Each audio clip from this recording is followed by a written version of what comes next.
Every living thing needs water to survive, so a surefire way of attracting wildlife into your garden is to build a pond.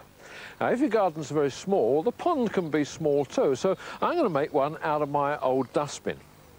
They're very easy to cut off with a hacksaw, but you need to get the top straight, of course. So what I did was to measure up from the bottom to the top here, all the way round, and then put a piece of tape on to give me a dead straight line, and then I just cut it off with the saw. And then the pond goes in the hole.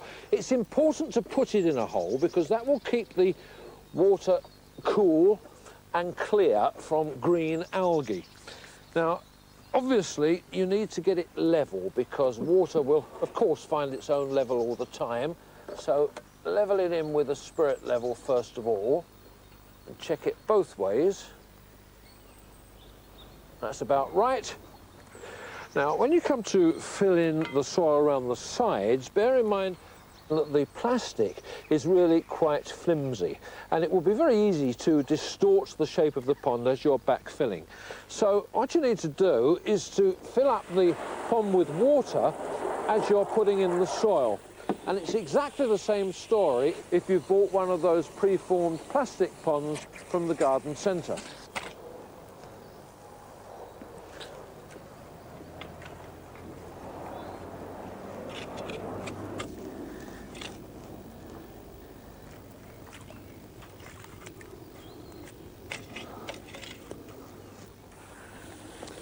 Right, now you put a little bit of soil in the bottom of the pond, which will be a nice environment for any plants you've got. And the first thing that you need is oxygenating weed. This will help to keep the water clear. Now, normally with big ponds, you'd tie a weight on the bottom and throw it in, but with a little one like this, well, you can just push it into the soil at the bottom. And then, very importantly, you need one plant in a pot at the side. And since the top of the pot should come just below water level, you might need a couple of bricks in the bottom there. And in the top of the pot, just put a few stones. This is just to hold the soil in. And the whole thing acts as a step so that any animals that are foolish enough to fall in will easily be able to get out of there. And very shortly that water will clear completely and the pond will be very attractive. Now, you're going to want to plant plants around the pond, but do bear in mind that this soil is not actually moist at all, it's bone dry. So what you need are plants that look as though they could be bog garden plants, but aren't. Things like the lovely bleeding heart, for example, or Corydallis with superb blue flowers, or very appropriately, angel's fishing rods.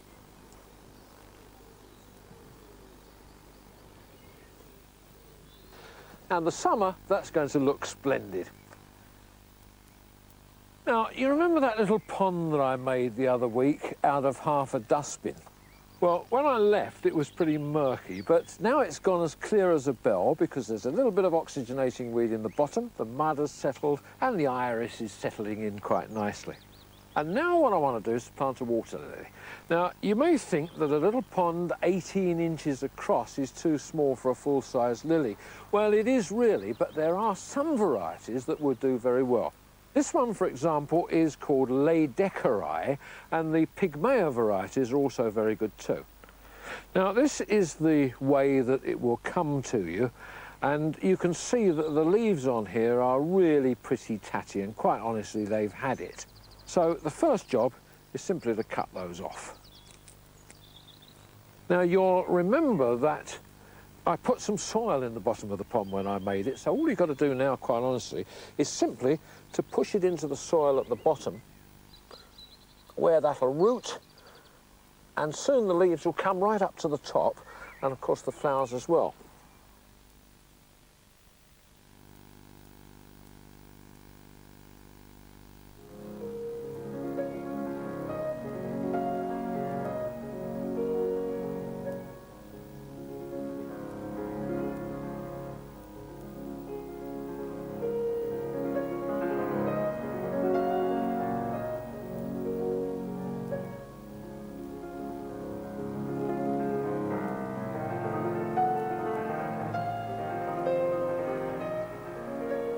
lot of these varieties are old established ones. James Bryden here is very popular with garden pond keepers because it produces a lot of flowers and not very many leaves. Last year this particular one had a flower on it for every day of the summer. This one is Meteor. It was created by Marliak in 1909. My father's favourite water lily, basically because it is so profuse in flowering, he loves the colour of it. Marliak was a Frenchman that lived in the Lot Valley in France at the turn of the century. He created most of the hybrid water lilies that have been available up till now. He couldn't pollinate them or cross-pollinate them to get more hybrids from them, so he believed they were sterile, and that belief has been held up to now. We find that there is no actual sterile water lily. Some are more difficult to breed from than others, but there is no actual sterility in the water lilies. In America, they can sow a seed in the spring and have it flowering by late summer. Over here, it takes 3 to 4 years from sowing the fertile seed to when it actually starts to produce flowers. The best way we've found of growing them is in a totally encapsulated form, like a washing up bowl or bucket. They are sun lovers and they are heavy feeders. We feed them by putting well-rotted cow manure into the bottom of the barrel, and then good heavy loam, topsoil, and the top 2-3 inches of the barrel as sharp sand. And the sun warms the sharp sand up so much quicker than it would warm up soil. When you want to propagate, what you do is either cut or snap the offsets off of the rhizome, like that, and then you repot that into fresh soil into a small pot. This one you then replant into fresh soil into a bucket or container by just burying the roots and then putting sand all the way around to bring the soil up to level. There's basically a lily for every pond.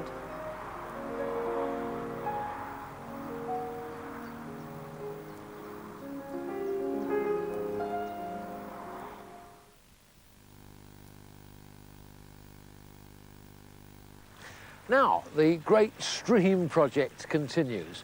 You'll remember that last week I finished off the stream and the pond, and I actually got the water moving too. And the sound of running water in the garden really does make a difference. I love it. And what I wanted to do then was to surround the water with bog gardens specially designed for different sorts of plants. Now that also involves excavating, of course, but here you're not actually trying to contain the water, but just to impede the drainage. So I could line it much more cheaply with old compost bags. And even then, I still pricked holes in the bottom just to make sure that stagnant water didn't hang about. And then I refilled with soil liberally mixed with farmyard manure, again to hold moisture, and I was ready for planting. Now, you may remember during the course of construction that there was a blooming great hole here, and that was designed especially for this plant. It's Conamara manicata, the giant's rhubarb, and it'll grow, 9 or 10 feet high, with absolutely huge leaves, provided it's got enough root room. So the hole was dug, 3 foot deep by about 8 foot across. And it certainly should be happy in that.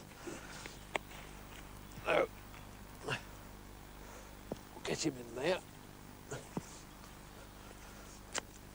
The great thing about these aquatic plants is that once they're planted, they really get away fast because the conditions are absolutely right for them.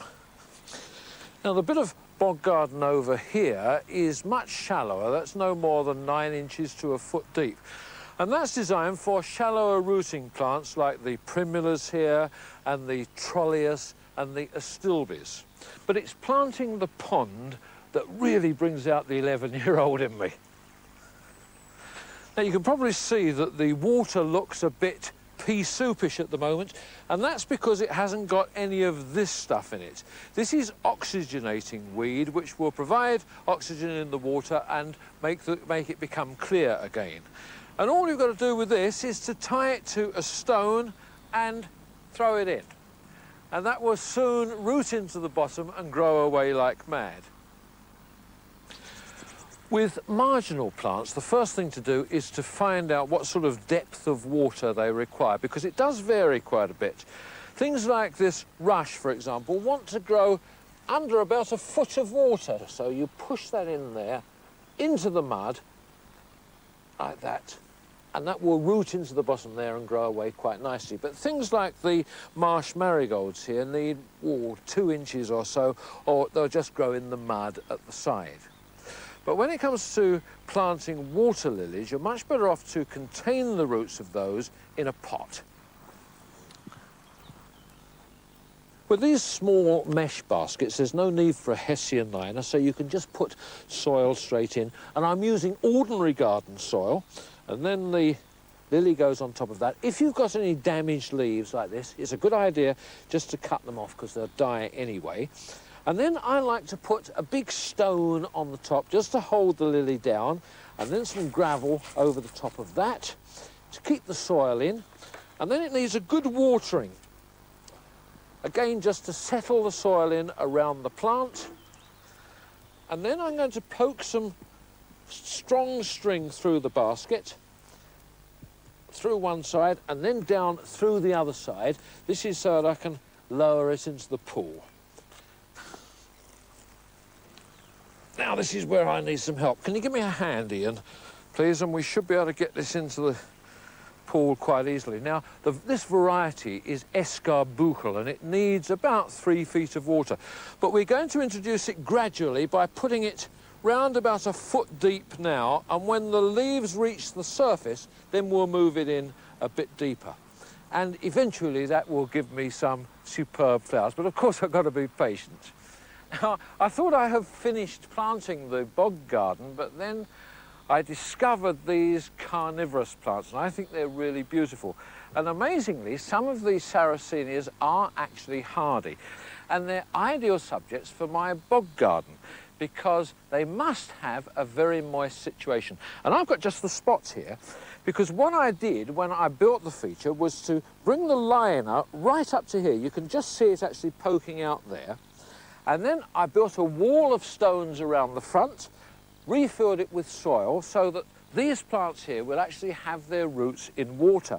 And that's ideal for the Sarracenias. And you can see, as I dig it out, how gungy this soil is. That now can go in there. And I think that should get away nicely. And who knows, it might catch the odd greenfly or two. Well, now, when you last saw this feature, the water was quite green. But now the plants are growing and the water lilies have come to the top and are beginning to spread, then the water has started to clear. I do have the advantage that my pond is quite big and it's deep. It's small, shallow ponds where it's difficult to control the algae. But it seems that there is an organic solution at hand. A while ago, a farmer accidentally dropped some bales of barley straw into a very green pond, and in a very short time it cleared. So you townies will have to go to the country for some barley straw, but if you can find it, stuff it into a pair of old tights. You want a good wadge, so the bigger the better, and then put a lump of brick or stone or something in there just so, to make sure that it sinks, and then you can tie it up. Now, I've also fixed a piece of nylon string to the tights because I'm quite sure I'm going to want to be able to drag it out a bit later on, and shortly my water will be crystal clear. I'm rather pleased with the way these plants have grown. Bear in mind that I only put these in a couple of months ago as quite small plants, and the ones in the pond have done well too. The water lilies have done particularly well, and some of them are actually just coming into flower. And I tried a little experiment with these. The one over the back there with the red splodges on the leaves, I introduced exactly as the book suggests you should do, putting it gradually deeper and deeper till it reached its proper depth over a period of about 3 or 4 weeks. But these other littler ones here, I simply cut the leaves off and put them straight in at their bottom depth, and they all grew up perfectly well. But I've had tremendous problems with blanket weed, and that, of course, is because of the very hot weather. And the only thing to do with that is to get a stick and every now and then just put it in and wind the blanket weed round, twisting it round the stick and pulling it out. You've got to keep doing this regularly, but on a nice hot sunny summer's day, I must say I quite enjoy it. I think I've solved the green algae problem with barley straw. Now, you may remember that I was showing you this a few weeks ago, and I've now got some further information from the people who did the research. First of all, it isn't dangerous to fish, provided you use the right amount of barley straw. For a pool which is less than 10 square metres or 10 square yards, you need 100 grams of barley straw or 4 ounces. Now, if you can't buy barley straw from a local farmer, you can actually get it now, mail order, in these little squares. And they will cost you £5.80 for a package of 3, and you just throw them in like that. And I think it'll solve all your problems.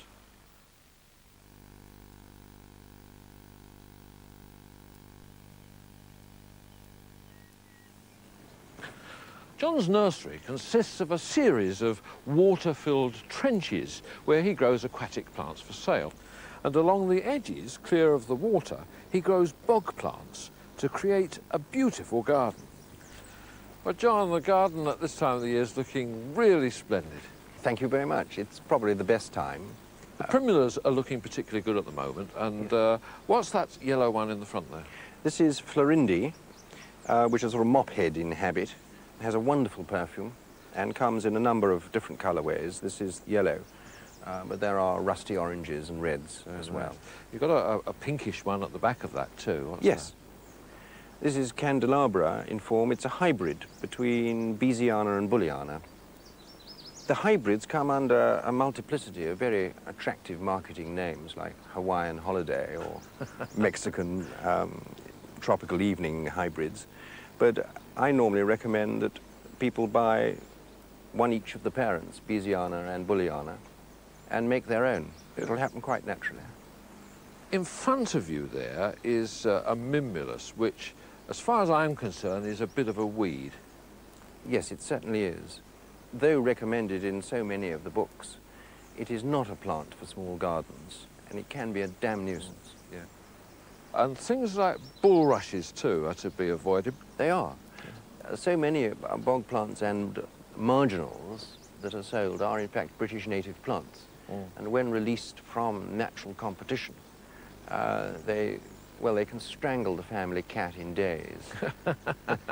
Well, of course, size is a thing also that you've got to think about, but just over here is a plant everybody has got to want to grow, I should think. This wonderful gunner. It's lovely, isn't it? It is. It's almost, I should think, possibly our largest garden plant. But sadly, for a small garden, it is not going to be suitable. It's also a little bit tender, isn't it? Yes. The crown should be protected with straw in the first 3 or 4 years. Of course, the other thing that we must remember is that all these plants need a moist soil. So what do I do if I've got a well-drained soil? You just build yourself a bog garden.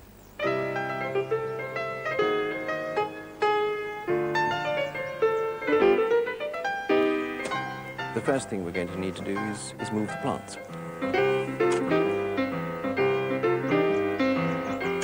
Right, well, that's more or less done that, Jeff. I think the next thing to do is to mark out the shape.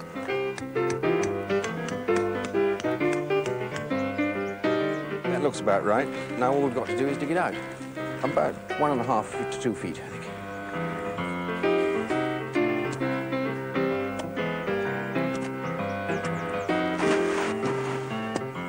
Well, had not stand there watching me do this.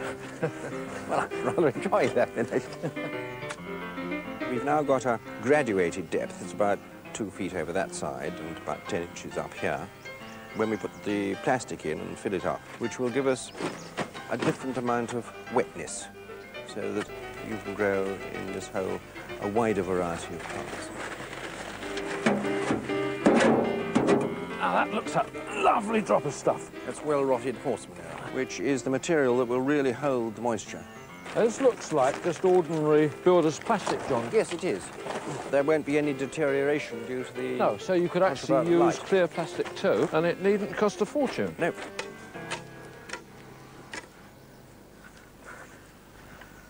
So what have you chosen for the deep bit at the back, John? Well, I've pulled out a plant that is going to need quite deep roots and quite a lot of damp. As you can see in the pot, it soon tells you when it's short of water. That's Ligularia the rocket, which is very popular and will grow between 6 to 8 feet. Right, so if I Pop that in the middle of the back, I think. Astilbes flourish in damp soil. This one is called Rembrandt and grows about the size you see it there in the pot. But they come in shades of, from dark red through all different shades of pink through to white. Now, in the front, in the chalet bit, I thought some of the bog primulas, which is... have some of those. Yes. The one thing that you haven't got in there that really hit me in the eye when I came into your nursery are those lovely Iris insata. Yes, the ones that used to be called Iris Kempferi. That's right, yes. Yes, we've got a large collection. They will grow in ordinary herbaceous conditions, provided it doesn't dry out. So if you are very, very sandy in soil, then I would recommend putting in a bog garden of this sort. They are wonderful.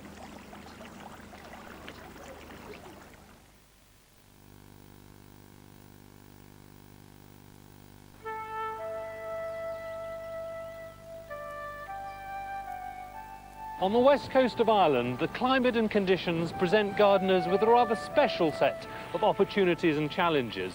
I've come to Conamara, where Lorna McMahon has managed to carve a lush water garden out of the wild scrub and peat bogs. Tremendous primeval feel about it, hasn't it, with the mosses and twisted stems? Yeah. And then you emerge from the darkness into this series of sunlit rooms. Yeah, this is half the fun of it, actually, is that you're going in and out of the woodlands. Gosh, look at that. That's magnificent.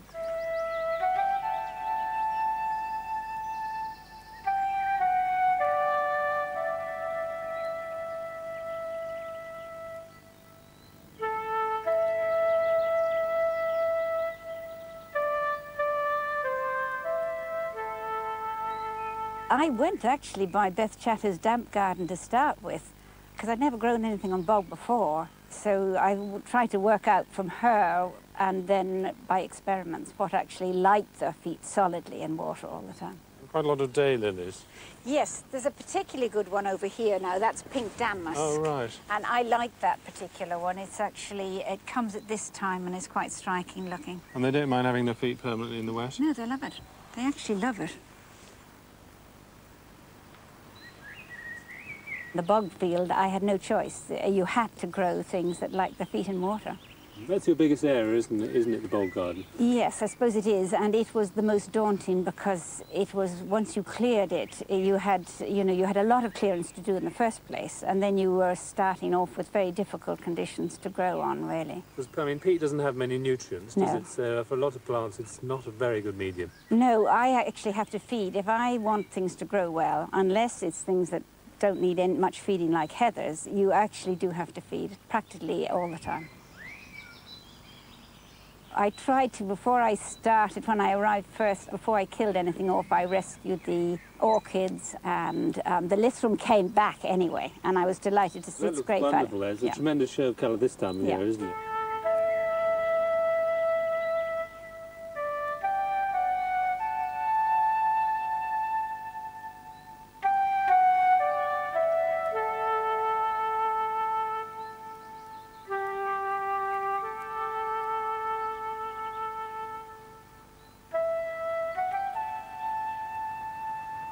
How many different areas actually are there within the wood? I think there are about 12 areas, you know, separate areas. And what I do is I try to, each area has come by for a specific reason.